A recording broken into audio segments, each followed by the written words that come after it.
Leo, kumusta po kayong lahat? Okay, so yan Leo, maraming salamat po sa walang sawang pagsubaybay sa ating mga reading. And kung ikaw ay bago pa lang sa ating channel, mag-subscribe na po kayo. Then i-click mo na rin yung ating notification bell para lagi kang updated sa ating mga bagong upload. By the way guys, sa mga interesado pala sa ating private reading, nasa description box below, yung link ng aking Facebook, i-message nyo na lang ako guys, okay? So Leo, tignan natin ganap sa inyo, Leo, Sun, Moon, Rising, and Venus sign. Leo, Sun, Moon, Rising, and Venus. So, meron tayong Four of Wands. Naku, mukhang may chika, no? May nakikita ko dito, guys, na siguro kaibigan mo to na makakakwentuhan mo ngayong week na to, no? This week. And, masyadong, parang grabe yung issue na pwedeng ma-receive mo usap-usapan. Or pwede ikaw itong pinag-uusapan. Meron na ako nakakita rito guys, chismis. Okay? Pwedeng ikaw yan na pinag-uusapan dito pag nakatalikod ka. Leo, Sun, Moon, Rising, and Venus sign. So, tignan pa natin.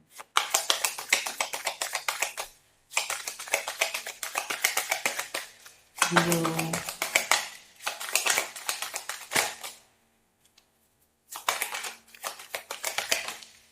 Meron tayong justice. Okay. So, ikaw nga to guys, no? Leo, may nakikita akong parang paninira sa inyo this week.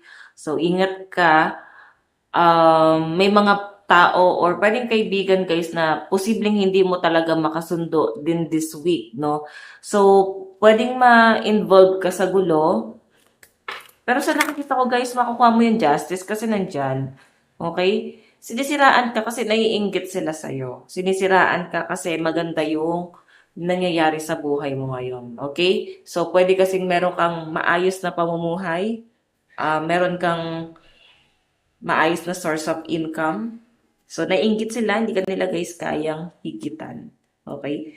So, piliin mo lang din, Leo, yung mga tutulungan mo. Pwede kasi yung mga tutulungan mo, sila din yung magpapabagsak sa'yo dito.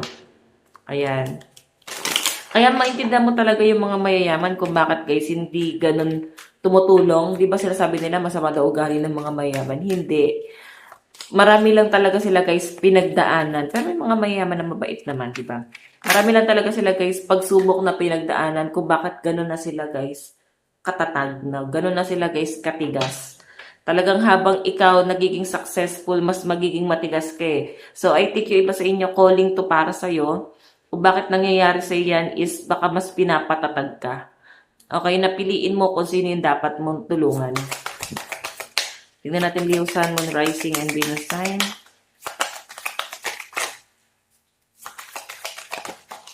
Okay, so guys, meron tayong Six of Wands. So, ayan, may nakikita ko guys, siguro sumisikat ka or nakikilala ka.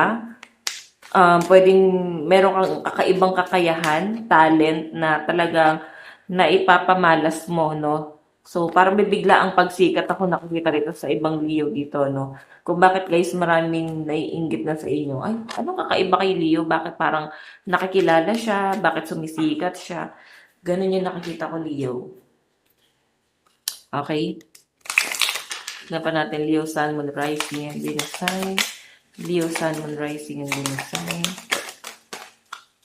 Okay. May nakikita ko dito guys, someone na parang offer sa inyo. Opportunity to, pwedeng collaboration. Ayan.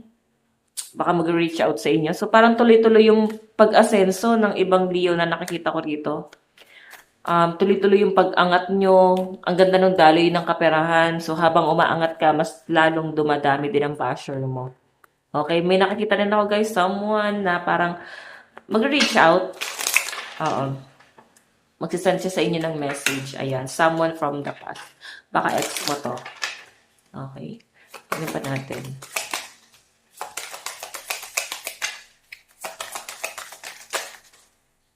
So, Leo, meron tayong 8 of Cups. So, ayan. Ito guys, 8 of Cups na to sa nakikita ko. Pwedeng hindi mo na to papansinin eh. Itong tao magpapapansin sa inyo this week. Pwedeng ex mo yan.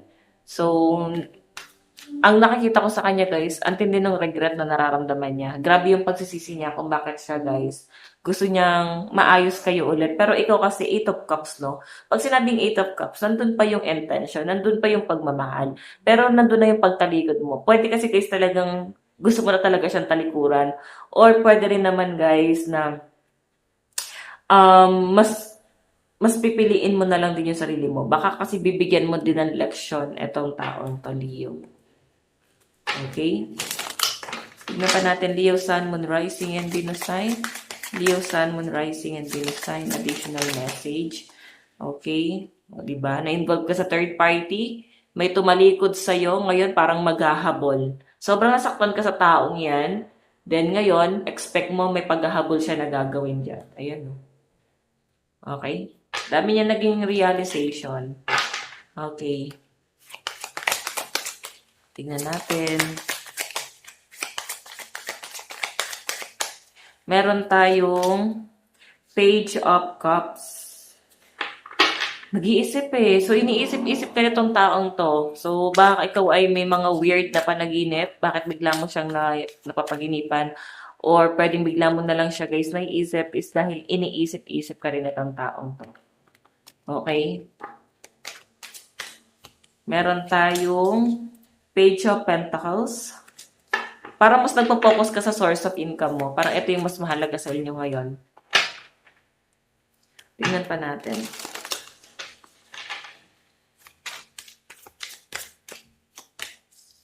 Meron tayong Judgment. Okay. So, yung iba sa inyo guys, parang let go mo na lang, parang ipapaubaya mo na lang, or mas maganda na ipaubaya mo na lang din talaga kay universe. Lahat ng doubt mo, lahat ng hinanakit mo. Kasi nakikita ko na mabuti ang mga Leo. Meron ako nakita guys, parang pagpupulong dito, pagkakaisa na magaganap daw this week. So, posible no, na magkaroon ka ng mga bagong kaalihansa, ganon. Bagong kakampi. Okay? So, ialis mo na yung mga taong subok mo na, nasubukan mo na.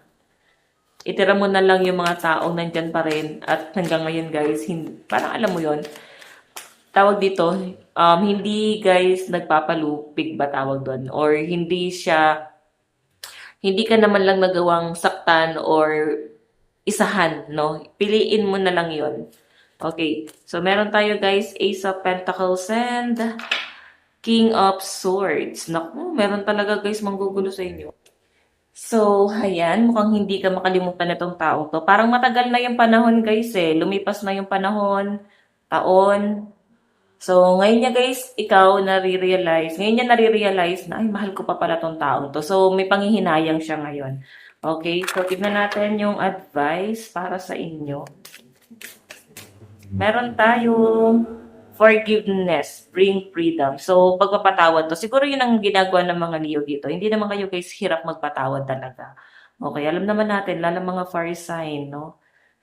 Mabilis lang magpatawad yung mga yan. Mag-sorry ka lang.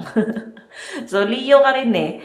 Fire sign yan. So, ikaw, nakikita ko na magpapatawad ka rito. Ayaw mo ng heartbreak. Parang actually, yung nakikita kong energy mo, parang okay na ako na yung ginawa ng masama kaysa ako pa yung nanakit. Cargo mo pa, no? So, ayan guys, ito lang po ang inyong reading. Maraming salamat. God bless and love you all. Bye-bye!